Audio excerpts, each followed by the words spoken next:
ആകാശവാണി. നമസ്കാരം.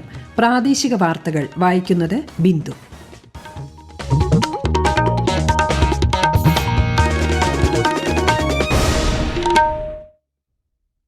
പ്രധാന വാർത്തകൾ.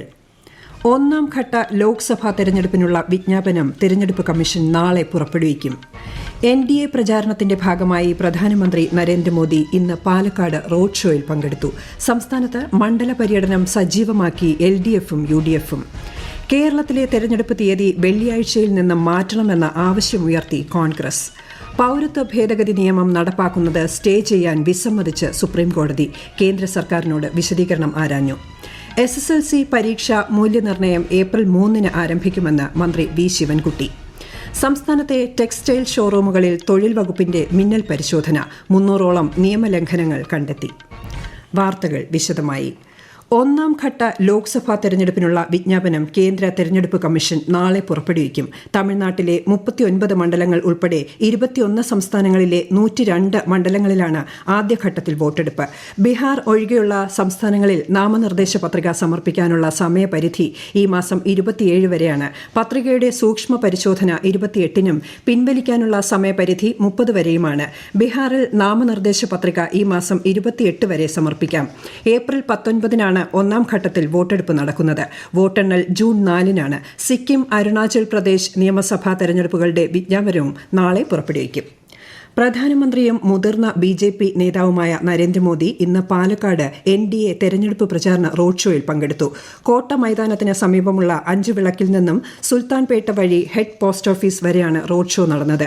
BJP സംസ്ഥാന അധ്യക്ഷൻ K. സുരേന്ദ്രനും പാലക്കാട്, പൊന്നാനി ലോക്സഭാ മണ്ഡലങ്ങളിലെ NDA സ്ഥാനാർത്ഥികളും അദ്ദേഹത്തോടൊപ്പം തുറന്ന വാഹനത്തിൽ ഉണ്ടായിരുന്നു. വൻ ജനപങ്കാളിത്തമാണ് പരിപാടിയിൽ ഉണ്ടായത്. സംസ്ഥാനത്ത് തെരഞ്ഞെടുപ്പ് പ്രചാരണം ആവേശകരമായി തുടരുന്നു. LDF, UDF, NDA സ്ഥാനാർത്ഥികളും മുതിർന്ന നേതാക്കളും മണ്ഡലങ്ങളിൽ സജീവ പര്യടനം തുടരുകയാണ്. ഏപ്രിൽ 26-നാണ് സംസ്ഥാനത്ത് വോട്ടെടുപ്പ്. വോട്ടർ പട്ടികയിൽ ഇതുവരെ പേര് ചേർത്തിട്ടില്ലാത്തവർക്ക് മാർച്ച് 25 വരെ പേര് ചേർക്കാൻ അവസരമുണ്ട്.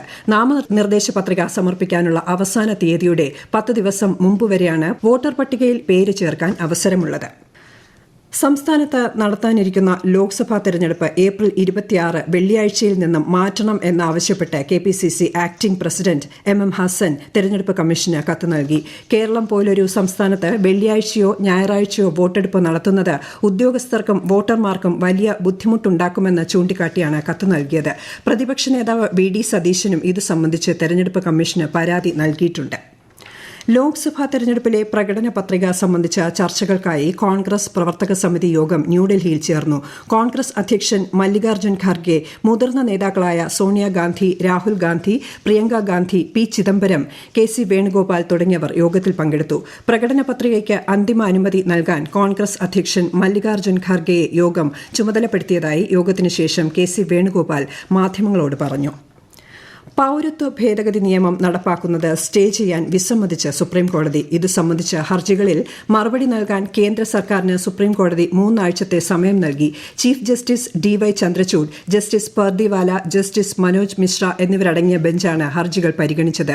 കേസ് ഏപ്രിൽ 9-ന് കോടതി വീണ്ടും പരിഗണിക്കും. കേരള സർക്കാരും ഇന്ത്യൻ യൂണിയൻ മുസ്ലിം ലീഗ്, DYFI ഉൾപ്പെടെ വിവിധ സംഘടനകളുമാണ് പൌരത്വ ഭേദഗതി നിയമത്തിനെതിരായി സുപ്രീംകോടതിയെ സമീപിച്ചത്. SSLC higher secondary, vocational higher secondary പരീക്ഷ മൂല്യനിർണ്ണയം ഏപ്രിൽ 3 ആരംഭിക്കുമെന്ന് വിദ്യാഭ്യാസ മന്ത്രി വി. ശിവൻകുട്ടി. SSLC മൂല്യനിർണ്ണയത്തിന് 70 ക്യാമ്പുകളും ഹയർ സെക്കൻഡറി മൂല്യനിർണ്ണയത്തിന് 77 ക്യാമ്പുകളും സജ്ജീകരിക്കും. തെരഞ്ഞെടുപ്പ് നടപടിക്രമങ്ങളെ ബാധിക്കാത്ത രീതിയിലായിരിക്കും മൂല്യനിർണ്ണയ ക്യാമ്പുകളുടെ പ്രവർത്തനം. ഈ വാർത്തകൾ ആകാശവാണിയിൽ നിന്ന്. സംസ്ഥാനത്തെ 82 ടെക്സ്റ്റൈൽ ഷോറൂമുകളിൽ തൊഴിൽ വകുപ്പ് നടത്തിയ മിന്നൽ പരിശോധനയിൽ 300ഓളം നിയമലംഘനങ്ങൾ കണ്ടെത്തിയതായി ലേബർ കമ്മീഷണർ അർജുൻ പാണ്ഡ്യൻ. 3724 തൊഴിലാളികൾ ജോലി ചെയ്യുന്നതിൽ 710 തൊഴിലാളികൾക്ക് മിനിമം വേതനം ലഭിക്കുന്നില്ലെന്ന് കണ്ടെത്തിയതായി അദ്ദേഹം അറിയിച്ചു. ജോലിസ്ഥലത്ത് ഇരിക്കാനുള്ള അവകാശം, ബാലവേല എന്നിവയും പരിശോധനയുടെ ഭാഗമായിരുന്നു. വരും ദിവസങ്ങളിൽ പരിശോധന തുടരുമെന്നും കമ്മീഷണർ അറിയിച്ചു.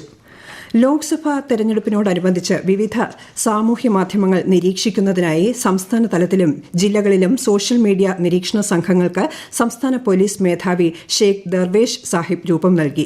തെരഞ്ഞെടുപ്പ് മാനദണ്ഡങ്ങൾ ലംഘിക്കുന്ന തരത്തിലുള്ള സമൂഹ മാധ്യമ ഇടപെടലുകളെക്കുറിച്ച് പൊതുജനങ്ങൾക്ക് 9497942700 എന്ന വാട്സ്ആപ്പ് നമ്പറിലൂടെ നിരീക്ഷണ സംഘങ്ങൾക്ക് വിവരം നൽകാമെന്നും അധികൃതർ അറിയിച്ചു. ത്രികോണ മത്സരം നടക്കുന്ന തിരുവനന്തപുരം ജില്ലയിൽ തെരഞ്ഞെടുപ്പ് പ്രചാരണം സജീവമായി തുടരുന്നു. സിറ്റിംഗ് എംപിയും UDF സ്ഥാനാർത്ഥിയുമായ ശശി തരൂരിന്റെ തെരഞ്ഞെടുപ്പ് കൺവെൻഷൻ ഇടപ്പഴിഞ്ഞി RDR ഹാളിൽ ഇന്ന് നടന്നു. LDF സ്ഥാനാർത്ഥി പന്ന്യൻ രവീന്ദ്രൻ വട്ടിയൂർക്കാവ് മണ്ഡലത്തിലെ വിവിധ സ്ഥലങ്ങൾ സന്ദർശിച്ചു. NDA സ്ഥാനാർത്ഥി രാജീവ് ചന്ദ്രശേഖർ ഇന്ന് നേമം, തിരുവനന്തപുരം വെസ്റ്റ് നിയമസഭാ മണ്ഡലങ്ങളിലാണ് സന്ദർശനം നടത്തിയത്. കൊല്ലം ജില്ലയിൽ ലോക്സഭാ തെരഞ്ഞെടുപ്പിനുള്ള മുന്നൊരുക്കങ്ങൾ അവസാന ഘട്ടത്തിലാണെന്ന് ജില്ലാ തെരഞ്ഞെടുപ്പ് ഓഫീസർ കൂടിയായ ജില്ലാ കളക്ടർ N. ദേവിദാസ് വാർത്താസമ്മേളനത്തിൽ അറിയിച്ചു. വിശദാംശങ്ങളുമായി ആകാശവാണി കൊല്ലം ജില്ലാ പ്രതിനിധി നീരജ് ലാൽ. ജില്ലയിൽ ആകെയുള്ള 1951 പോളിംഗ് സ്റ്റേഷനുകളിലേക്കുള്ള വോട്ടിംഗ് മെഷീനുകളും വോട്ടിംഗ് മെഷീനുകളുടെ കരുതൽ ശേഖരവും സജ്ജമാണെന്നും തെരഞ്ഞെടുപ്പ് ഉദ്യോഗസ്ഥരുടെ പരിശീലനം പൂർത്തിയായതായും കളക്ടർ വാർത്താ സമ്മേളനത്തിൽ അറിയിച്ചു. വിവിധ സർവേലൻസ് ടീമുകൾ സജീവമായി രംഗത്തുണ്ട്.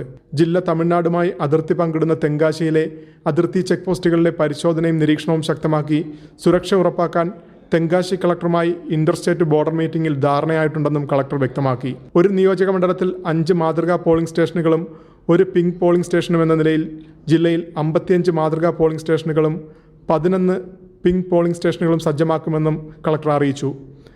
ലോക്സഭാ തെരഞ്ഞെടുപ്പിൽ കേരളത്തിൽ LDFും UDFും തമ്മിലാണ് പ്രധാന മത്സരമെന്ന് CPI സംസ്ഥാന സെക്രട്ടറി ബിനോയ് വിശ്വം. കേരളത്തിലെ വയനാട് ഉൾപ്പെടെ വിവിധ മണ്ഡലങ്ങളിൽ ശക്തമായ പോരാട്ടം കാഴ്ചവെക്കുമെന്നും അദ്ദേഹം വാർത്താ സമ്മേളനത്തിൽ പറഞ്ഞു. പൌരത്വ പ്രതിഷേധത്തിന്റെ പേരിൽ എടുത്ത മുഴുവൻ കേസുകളും പിൻവലിക്കാൻ തീരുമാനിച്ചിട്ടും ശബരിമല പ്രക്ഷോഭ കേസുകൾ പിൻവലിക്കാൻ തയ്യാറാകാത്തത് സംസ്ഥാന സർക്കാരിന്റെ ഇരട്ട നീതിയാണെന്ന് BJP സംസ്ഥാന അധ്യക്ഷൻ K. സുരേന്ദ്രൻ. മുഖ്യ പ്രതിപക്ഷമായ കോൺഗ്രസ് ഇതിന് കൂട്ടുനിൽക്കുകയാണ് ചെയ്യുന്നതെന്നും അദ്ദേഹം ആരോപിച്ചു. ശബരിമലയിൽ 4ാം ഉത്സവ ദിനമായ ഇന്ന് ഉത്സവ ബലി ചടങ്ങുകൾ നടന്നു. നാളെ മുതൽ വിളക്കെഴുന്നള്ളിപ്പ് നടക്കും. 24-നാണ് ശരംകുത്തിയിലേക്ക് പള്ളിവേട്ട എഴുന്നള്ളത്ത്. പൈങ്കുനി ഉത്രം നാളായ 25-ന് ഉച്ചയ്ക്ക് 11:30-ന് പമ്പയിൽ ആറാട്ട് നടക്കും. ഉത്സവത്തോടനുബന്ധിച്ച് തീർത്ഥാടകരുടെ വൻ തിരക്കാണ് സന്നിധാനത്ത് അനുഭവപ്പെട്ടത്. മതിയായ യോഗ്യത ഇല്ലാത്ത ദന്ത ഡോക്ടർമാർ ഹെയർ ട്രാൻസ്പ്ലാന്റേഷനും മറ്റ് കോസ്മെറ്റിക് ചികിത്സകളും നടത്തുന്നതായി നിരവധി പരാതികൾ ലഭിച്ച സാഹചര്യത്തിൽ കർശന നടപടി സ്വീകരിക്കുമെന്ന് കേരള ദന്തൽ കൌൺസിൽ. മാനദണ്ഡങ്ങൾക്ക് വിരുദ്ധമായ പ്രവൃത്തി കണ്ടാൽ കർശന അച്ചടക്ക നടപടികൾക്ക് വിധേയരാകേണ്ടി വരുമെന്നും ദന്തൽ കൌൺസിൽ മുന്നറിയിപ്പ് നൽകി. തിരുവനന്തപുരത്ത് ലോറിയിൽ നിന്ന് കല്ല് തെറിച്ചു വീണ് പരിക്കേറ്റ വിദ്യാർത്ഥി മരിച്ചു. BDS വിദ്യാർത്ഥി അനന്തുവാണ് മരിച്ചത്. മുക്കോല ജംഗ്ഷനിൽ ഇന്ന് രാവിലെയായിരുന്നു സംഭവം. വിഴിഞ്ഞം തുറമുഖത്തേക്ക് കല്ല് കയറ്റിപ്പോയ ലോറിയിൽ നിന്ന് സ്കൂട്ടറിൽ പോകുകയായിരുന്ന അനന്തുവിന്റെ ദേഹത്തേക്ക് കല്ല് വീഴുകയായിരുന്നു. കോഴിക്കോട് പുതിയാപ്പ ഹാർബറിൽ നിന്നും 3 ദിവസം മുൻപ് ആഴക്കടൽ മത്സ്യബന്ധനത്തിന് പോയ ബോട്ടിന്റെ എഞ്ചിൻ നിലച്ച് കടലിൽ കുടുങ്ങിയ 7 മത്സ്യത്തൊഴിലാളികളെ ഫിഷറീസ് വകുപ്പിന്റെ ബോട്ട് രക്ഷാപ്രവർത്തനം നടത്തി കരയിലെത്തിച്ചു. ബോട്ട് കടലിൽ കുടുങ്ങിക്കിടക്കുന്നതായി അഴീക്കോട് ഫിഷറീസ് സ്റ്റേഷനിൽ സന്ദേശം ലഭിച്ചതിനെ തുടർന്നാണ് ഫിഷറീസ് വകുപ്പ് രക്ഷാപ്രവർത്തനം നടത്തിയത്. സംസ്ഥാനത്ത് കനത്ത ചൂട് തുടരുന്നു. വ്യാഴാഴ്ച വരെ പാലക്കാട് ജില്ലയിൽ ഉയർന്ന താപനില 39 ഡിഗ്രി സെൽഷ്യസ് വരെയും കൊല്ലം, ആലപ്പുഴ, പത്തനംതിട്ട ജില്ലകളിൽ 38 ഡിഗ്രി സെൽഷ്യസ് വരെയും ഉയരാൻ സാധ്യതയുണ്ടെന്ന് കേന്ദ്ര കാലാവസ്ഥാ വകുപ്പ് അറിയിച്ചു. രാജ്യത്തെ ഓഹരി വിപണികളിൽ നഷ്ടം. ബോംബെ ഓഹരി സൂചിക സെൻസെക്സ് 736 പോയിന്റ് താഴ്ന്ന് 72,013-ലും ദേശീയ ഓഹരി സൂചിക നിഫ്റ്റി 238 പോയിന്റ് നഷ്ടത്തിൽ 21,817-ലും വ്യാപാരം അവസാനിപ്പിച്ചു. സ്വർണ്ണവിലയിൽ വർധന. പവന് 336 രൂപ കൂടി 48,640 രൂപയും ഗ്രാമിന് 42 രൂപ വർദ്ധിച്ച് 6,080 രൂപയുമാണ് ഇന്നത്തെ വില. പ്രധാന വാർത്തകൾ വീണ്ടും. 1ാം ഘട്ട ലോക്സഭാ തെരഞ്ഞെടുപ്പിനുള്ള വിജ്ഞാപനം തെരഞ്ഞെടുപ്പ് കമ്മീഷൻ നാളെ പുറപ്പെടുവിക്കും. NDA പ്രചാരണത്തിന്റെ ഭാഗമായി പ്രധാനമന്ത്രി നരേന്ദ്രമോദി ഇന്ന് പാലക്കാട് റോഡ് ഷോയിൽ പങ്കെടുത്തു. സംസ്ഥാനത്ത് മണ്ഡല പര്യടനം സജീവമാക്കി LDFും UDFും. കേരളത്തിലെ തെരഞ്ഞെടുപ്പ് തീയതി വെള്ളിയാഴ്ചയിൽ നിന്ന് മാറ്റണമെന്ന ആവശ്യമുയർത്തി കോൺഗ്രസ്. പൌരത്വ ഭേദഗതി നിയമം നടപ്പാക്കുന്നത് സ്റ്റേ ചെയ്യാൻ വിസമ്മതിച്ച് സുപ്രീംകോടതി. കേന്ദ്ര സർക്കാരിനോട് വിശദീകരണം ആരാഞ്ഞു. SSLC പരീക്ഷ മൂല്യനിർണ്ണയം ഏപ്രിൽ 3-ന് ആരംഭിക്കുമെന്ന് മന്ത്രി V. ശിവൻകുട്ടി. സംസ്ഥാനത്തെ ടെക്സ്റ്റൈൽ ഷോറൂമുകളിൽ തൊഴിൽ വകുപ്പിന്റെ മിന്നൽ പരിശോധന. 300ഓളം നിയമലംഘനങ്ങൾ കണ്ടെത്തി. പ്രാദേശിക വാർത്തകൾ കഴിഞ്ഞു. അടുത്ത വാർത്താ പ്രക്ഷേപണം 7:25-ന്.